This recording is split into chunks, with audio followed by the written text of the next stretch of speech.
از صدر اسلام تا کنون 2 خط بوده است. یک خط اشخاص راحت طلب که تمام همشون به این است که یک طعمه‌ای پیدا بکنند و بخورند و بخوابند و عبادت خدا هم اینهایی که مسلمان بودند میکرد.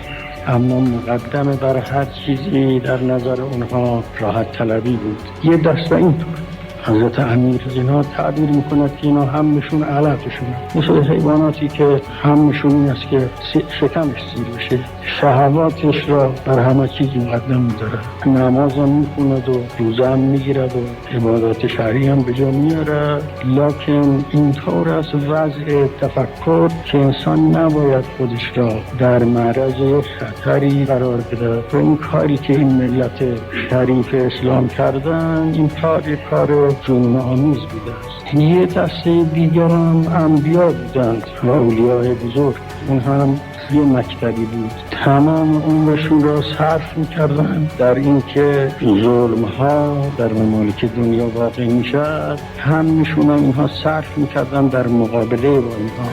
ما ملت شهادتی، ما ملت امام حسینی.